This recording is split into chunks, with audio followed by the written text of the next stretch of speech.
नमस्ते क्रिकेट प्रेमियों, स्वागत है आपका एक और धमाकेदार प्री मैच प्रेडिक्शन वीडियो में। उम्मीद है आप सब तैयार हैं एक ब्लॉकबस्टर मुकाबले के लिए, क्योंकि आज क्रिकेट का मैदान बनने वाला है जंग का अखाड़ा। जी हां, क्रिकेट के दो सबसे रोमांचक टीमें पाकिस्तान और वेस्टइंडीज एक दूसरे से भिड़ने वाली है। ये मुकाबला कोई साधारण मैच नहीं, बल्कि एक हाई वोल्टेज T20 ब्लास्ट है, जो कि 1 अगस्त 2025 को फ्लोरिडा के central Broward regional park Lord रहिल में खेला जाएगा।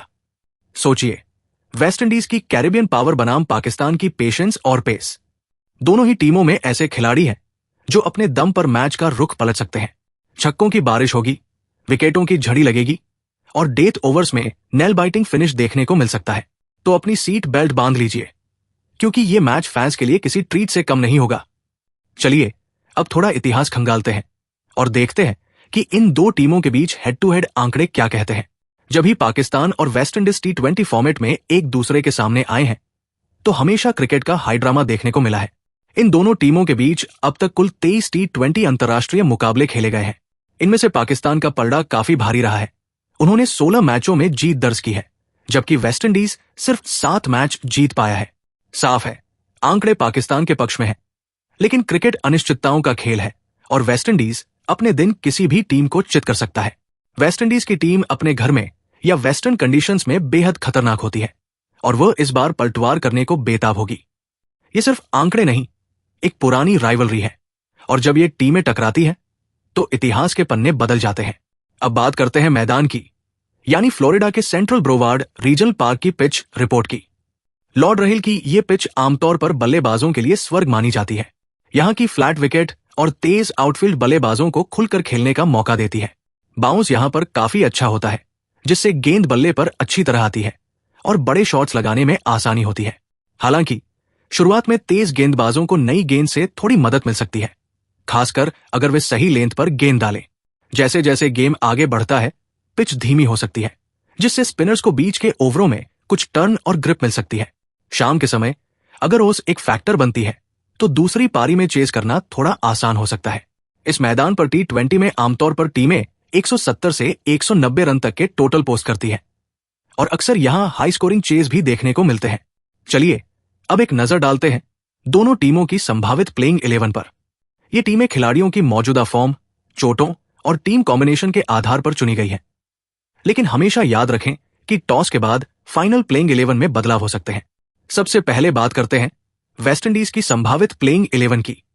1 ब्रैंडन किंग, 2 शाय होप कप्तान और wicket keeper, 3 Keacy Carty, 4 Sherfane Rutherford, 5 Shimron Hetmyer, 6 Jason Holder, 7 Romario Shepherd, 8 Matthew Forde, 9 Alzarri Joseph, 10 Akeal Hosein, 11 Jediah Blades. और अब पाकिस्तान की संभावित playing 11। 1 Fakhar Zaman, 2 Saim Ayub, 3 Mohammad Haris wicket keeper, 4 Sahibzada Farhan, 5 Salman Agha कप्तान, 6 मोहम्मद नवाज, 7 फहीम अशरफ, 8 शाहीन शाह अफरीदी, 9 हारिस रऊफ, 10 अबरार अहमद, 11 हसन अली। याद रखिए, ये सिर्फ संभावित टीमें हैं। टॉस के बाद ऑफिशियल प्लेइंग 11 की घोषणा होगी, तो अपनी फैंटेसी टीम में कोई भी फाइनल बदलाव करने से पहले हमेशा अपडेटेड रहें। अब आते हैं खिलाड़ी विश्लेषण और प्रेडिक्शन पर। फैंटेसी क्रिकेट में कुछ खिलाड़ी हमेशा पॉपुलर पिक्स होते हैं, लेकिन उनमें रिस्क भी होता है। जैसे पाकिस्तान के फखर जमान, अगर उनका बल्ला चला तो वो अकेले दम पर मैच पलट सकते हैं, लेकिन उनकी फॉर्म में निरंतरता की कमी देखी गई है। वेस्टइंडीज के शिमरॉन हेटमायर भी ऐसे ही खिलाड़ी हैं। वो जब चाहे छक्के चौके लगा सकते हैं, लेकिन दबाव में कई बार आउट हो जाते हैं। ऐसे खिलाड़ी आपके लिए high risk high reward picks हो सकते हैं। ट्रम्प प्लेयर्स या हिडन जेम्स पर ध्यान देना जरूरी है। पाकिस्तान के लिए युवा सैम अयूब एक गेम चेंजर हो सकते हैं। उनकी आक्रामक बल्लेबाजी वेस्टइंडीज के गेंदबाजों के लिए परेशानी बन सकती है। स्पिन डिपार्टमेंट में अबरार अहमद अपनी मिस्ट्री से विकेट निकाल सकते हैं। वेस्टइंडीज की तरफ से शेरफेन रदरफोर्ड, जो डेथ ओवर्स में ताबड़तोड़ हिटिंग के लिए जाने जाते हैं, एक बेहतरीन ट्रम्प कार्ड साबित हो सकते हैं। तेज गेंदबाज मैथ्यू फोर्ड या जेडिया ब्लेड्स, अगर उन्हें मौका मिलता है तो वे अपनी युवा एनर्जी और सरप्राइज पैकेज के साथ कुछ खास कर सकते हैं। कुछ खिलाड़ियों को अपनी टीम में रखने से पहले आप थोड़ा सोच सकते हैं, या उन्हें रोटेट कर सकते हैं। जैसे पाकिस्तान के साहिबजादा फरहान, अगर वो ओपनिंग करते हैं और पावर प्ले में रन नहीं बना पाते तो उन पर दबाव आ सकता है। वेस्टइंडीज के केसी कार्ड T20 में थोड़ा धीमी शुरुआत कर सकते हैं, जो रन रेट के लिए नुकसानदेह हो सकता है। हालिया फॉर्म पर गौर करें तो पाकिस्तान के बल्लेबाजों ने पिछले कुछ मैचों में मिलीजुली परफॉर्मेंस दी है। उनके ओपनर्स को अच्छी शुरुआत देने की जरूरत है, जबकि मिडिल ऑर्डर को रन गति बनाए रखनी होगी। फिनिशर्स को डेथ ओवर्स में तेजी से रन बनाने पर ध्यान देना होगा। गेंदबाजी में उनके स्ट्राइक बॉलर्स को पावर प्ले में विकेट चाहिए और डेथ ओवर्स में इकोनॉमी पर कंट्रोल रखना होगा। स्पिनर्स का बीच के ओवरों में प्रदर्शन महत्वपूर्ण होगा। वहीं वेस्टइंडीज के बल्लेबाजों ने हाल ही में कुछ प्रभावशाली पारियां खेली है। उनके ओपन से ताबड़तोड़ शुरुआत की उम्मीद की जाती है। फिनिशर्स का रोल उनके लिए बेहद अहम है, क्योंकि उनके पास कई बिग हिटर मौजूद हैं। गेंदबाजी में उनके स्ट्राइक बॉलर्स को शुरुआती झटके देने होंगे और उनके ऑलराउंडर्स का योगदान टीम के संतुलन के लिए महत्वपूर्ण होगा। Head to head play records की बात करें तो कुछ खिलाड़ी ऐसे होते हैं जो खास प्रतिद्वंदी के खिलाफ हमेशा अच्छा प्रदर्शन करते हैं। अनुभवी बल्लेबाज अक्सर ऐसे मुकाबलों में बेहतर करते हैं, क्योंकि वे दबाव को संभालना जानते हैं। भरोसेमंद ऑलराउंडर्स जो बल्लेबाजी और गेंदबाजी दोनों से योगदान देते हैं, ऐसे हाई प्रेशर गेम में हमेशा अहम होते हैं। इसके अलावा अटैकिंग बॉलर्स जो विकेट निकालने की क्षमता रखते हैं, वे वेस्टइंडीज के खिलाफ पाकिस्तान के लिए या पाकिस्तान के खिलाफ वेस्टइंडीज के लिए हमेशा कारगर साबित होते हैं। अब बात करते हैं उन प्रमुख खिलाड़ियों की जो इस मैच में गेम चेंजर साबित हो सकते हैं। पाकिस्तान के लिए शाहीन शाह अफरीदी अपनी स्विंग और पेस से शुरुआती ओवरों में विकेट लेने की क्षमता रखते हैं। वो डेथ ओवरों में भी खतरनाक साबित हो सकते हैं। फखर जमान अगर वो सेट हो जाते हैं तो अकेले दम पर बड़ा स्कोर बना सकते हैं। उनकी आक्रामक बल्लेबाजी किसी भी गेंदबाजी आक्रमण को तहस-नहस कर सकती है।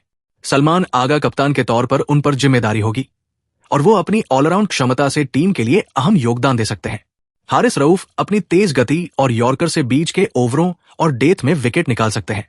वेस्टइंडीज के लिए शाय होप कप्तान और विकेट कीपर के तौर पर उन पर दोहरी जिम्मेदारी होगी। वो एक ठोस बल्लेबाज है जो पारी को संवार सकते हैं और जरूरत पड़ने पर गियर बदल सकते हैं। जेसन होल्डर एक कंप्लीट ऑलराउंडर जो बल्ले और गेंद दोनों से मैच का रुख मोड़ सकते हैं। वो एक विश्वसनीय पिक है। शिमरॉन हेटमायर अपनी विस्फोटक बल्लेबाजी से वो किसी भी समय गेम को पलट सकते हैं।